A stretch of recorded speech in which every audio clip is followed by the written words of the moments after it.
Assalamu alaikum students, hope so you will be fine. In this lecture we will discuss very interesting information about sugar. Let's start our lesson.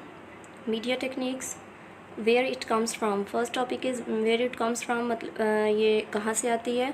Individually जो अलग अलग the countries of the European Union are not major sugar producers or traders. Individually तो वो major exporter या importer नहीं है sugar को produce करने वाले. Collectively however ताहम they are the world largest producer almost entirely of sugar beet. लेकिन अगर उनको collectively इकट्ठा किया जाए तो वो largest producers हैं. Sugar beet मतलब beet चुकंदर से शुगर बनाने में. Second largest exporter, second largest export करने में. एक्सपोर्ट मीन जो बाहर चीज़ें भेजी जाती हैं. एंड फोर्थ लार्जेस्ट इंपोर्टर, जो बाहर से मंगवाया जाता है इंपोर्टर से कहते हैं. Sugar is mostly consumed in the countries. Sugar जो सी है वो ज़्यादातर वहीं पे कंज्यूम्ड होती है, वहीं पे होती है, बनाई जाती है जहाँ पे वेयर इट इज़ ग्रोन, जहाँ पे वो ग्रो होती है. India the world largest producer is not among the top 10 exporter. India जो है वर्ल्ड लार्जेस्ट प्रोड्यूसर तो है लेकिन टॉप 10 एक्सपोर्टर्स में उसका नेम नहीं है. Brazil the largest exporter consumes almost twice as much as at home. जो ब्राज़ील है वो सबसे बड़ा वो सबसे ज़्यादा लार्ज जो एक्सपोर्टर है, सबसे ज़्यादा इसको एक्सपोर्ट करने वाला है. Some countries particularly in the Caribbean like Jamaica जैसे have always produce sugar primarily for export. Jamaica जो से हैं वो जो कंट्री है वो शुगर को एक्सपोर्ट करने के लिए उसे प्रोड्यूस करती है. And depend on it foreign currency, और वो डिपेंड करती है फॉरेन करेंसी पर, क्योंकि उसे एक्सपोर्ट करेंगे और जो उससे करेंसी मिलेगी उसका डिपेंड जो इन्हिसार है उस पर होता है.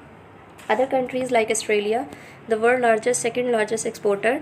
Thailand and Mauritius also export a large proportion of their production but have other sources of income as well. इस टॉपिक में हमने पढ़ा है कि शुगर कहाँ से कैसे प्रोड्यूस होती है और कहाँ पे उसे कैसे उसे एक्सपोर्ट और इम्पोर्ट किया जाता है.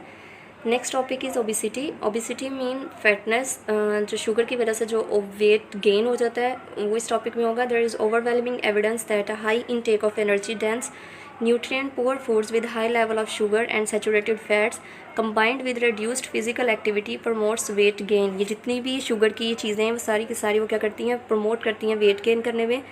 There are more than 1 billion overweight adults in the world. At least 300 million of them obese. more 100 जो 10 million जो 1 billion जो लोग हैं ओवरवेट का शिकार. अडल्ट जो से हैं वो ओवरवेट है. इसमें से 300 मिलियन जो से हैं वो फैटनेस का शिकार है. Current obesity level range from below 5% in China. जो चाइना में जो उसका करंट रेट है वो चाइना में 5% है. Japan and certain African nations to over 75 in urban Samoa. Even in China, rates are almost 20% in some cities. An estimated 17.6 million children are overweight worldwide. The number has doubled. 17.6 million जो children हैं, बच्चे जो से हैं वो मतलब ये जो डबल्ड हो गई है उससे जो अडल्ट हैं उनसे डबल हो गई इसकी रेंज.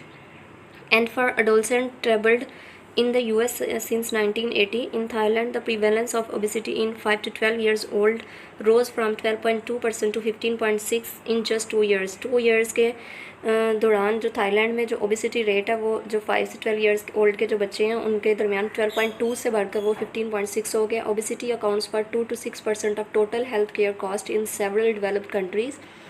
इसमें फैटनेस जो ओवरवेट हो जाता है, जो गेन वेट होता है शुगर की वजह से उसका रेट बताया गया है. Next topic is pop goes the soda. The average can of soda pop contains 14 grams of refined sugar. जो सोडा पॉप मीन ये जितनी भी हम कोल्ड ड्रिंक्स वगैरह यूज़ करते हैं, जितनी भी कोल्ड ड्रिंक यूज़ की जाती है इनके अंदर 14 grams of refined sugar add होती है. इक्विवेलेंट वो किसके इक्वल होती है टू 10 teaspoon ऑफ शुगर. मतलब उसमें 10 टीस्पून ऑफ शुगर के इक्वल जो उसमें शुगर ऐड होती है. And average north American consumes 48 gallons of carbonated soft drinks every year.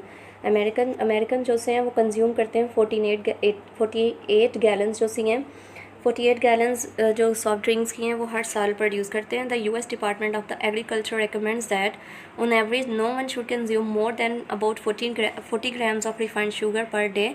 The equivalent of just 1 can of soda pop. Carbonated drinks are the single biggest source of refined sugars in the American diet. American diet में biggest source of refined sugars का ये मतलब सबसे ज़्यादा produce की जाती है 1999. In 1999, Coca-Cola, the world largest user of refined sugar, spent a total of $1.6 billion on marketing worldwide. उन्होंने कितना स्पेंड किया, उन्होंने कितना खर्च किया, $1.6 million. नेक्स्ट है टूथ डिके. टूथ डिके मतलब दांत का जो गिरना होता है. Sugars are the most important dietary factor in the development of the dental decay. See article there, यहाँ पे साइड पे जो एक आर्टिकल दिया हुआ है उन्होंने उसकी बताई हुई है कितनी है. The average number of decayed missing or filled permanent teeth at 12 years of age in low-income countries is 1.9, middle income countries में 3.3 and in the high income countries में 2.1 है. यहाँ पर उन्होंने बताया जो टूथ मतलब दांत का जो गिरना और दांत को जो फिल करवाने वाले मतलब 12 इयर्स के जो बच्चे हैं उनमें ज़्यादातर जो सबसे कम इनकम वाले जो कंट्रीज़ उनमें 1.9 उनकी इतनी है परसेंटेज एंड 1.9 है उनकी इनकम. मिडल इनकम वाली जो कंट्रीज़ हैं उन पर 3.3 उनमें होती है और जो हाई इनकम वाली कंट्रीज़ उनमें 2.1 उनकी इनकम होती है. Data on 5 years old children in Europe suggests that the trend towards reduced dental decay has halted. As the world's population ages, the problem of root caries decay is likely to become a significant public health concern.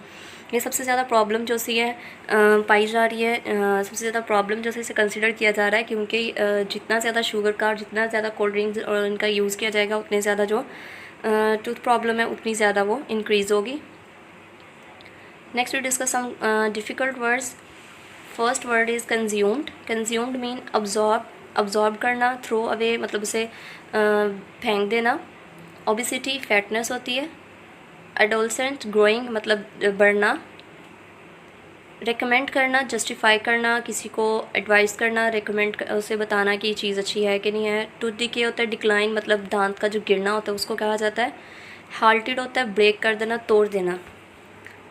Here your diary is. Do reading, learn difficult words and write it. Thank you.